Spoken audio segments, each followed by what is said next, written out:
gente, tudo bem com vocês? Sou Joana Furtado, consultora visagista, e estou aqui para conversar sobre um tema que a maioria das mulheres amam, que são as curiosidades, mitos e verdades sobre cabelos.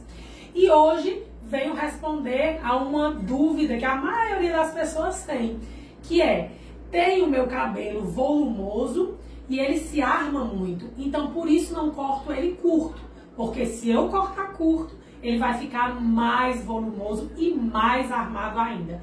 Será, gente, que isso é um mito ou uma verdade? Vem comigo! Gente, esse é o mito dos mitos. O cabelo curto só vai ficar volumoso se você quiser, porque tudo depende da estrutura de corte, da angulação da tesoura na hora desse corte. Porque não é, gente, simplesmente chegar e tacar a tesoura no cabelo. A tesoura, a forma que você vai cortar o seu cabelo, a angulação da tesoura, você vai analisar a inclinação, a graduação, as camadas. Eu posso, dentro de uma estrutura de corte, fazer mais volume nas pontas, mais volume no topo da cabeça, mais camadas. O corte curto, ele é o que permite maior variação de estruturas geométricas de corte, coisas que o longo não permite tanto. Então, gente, isso é mito. O corte curto vai ficar da forma que você quiser deixá-lo.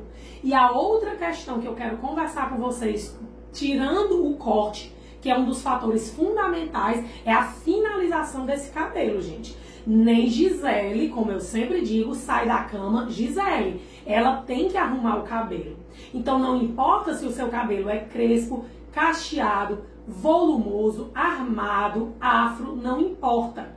Tudo vai depender da estrutura que a gente vai dar no corte, de acordo com a sua estrutura de cabeça, sua estrutura de forma de cabelo e as finalizações que você vai ter que criar o hábito de fazer, seja através de um creme sem enxágue, seja através do uso de um aquecedor, como por exemplo o secador Babyliss, ou seja através de um penteado, que aí a gente hoje tem N, tranças, rabos de cavalo, coques, vários tipos de coque desconectado. Então hoje você consegue acessórios para o cabelo, mas não é que cabelo curto vai armar, gente. Mulher arruma cada desculpa para não cortar o cabelo curto, porque é uma coisa impressionante. Então isso é um mito, tá bom? Gostaram do vídeo? Fiquem ligados que vem muito mais. Sigam meu canal no YouTube, Joana Furtado Visagista, e meu canal no Instagram, Joana Visagista, que lá tem muita informação sobre esse tema para vocês. Um beijo e fiquem com Deus.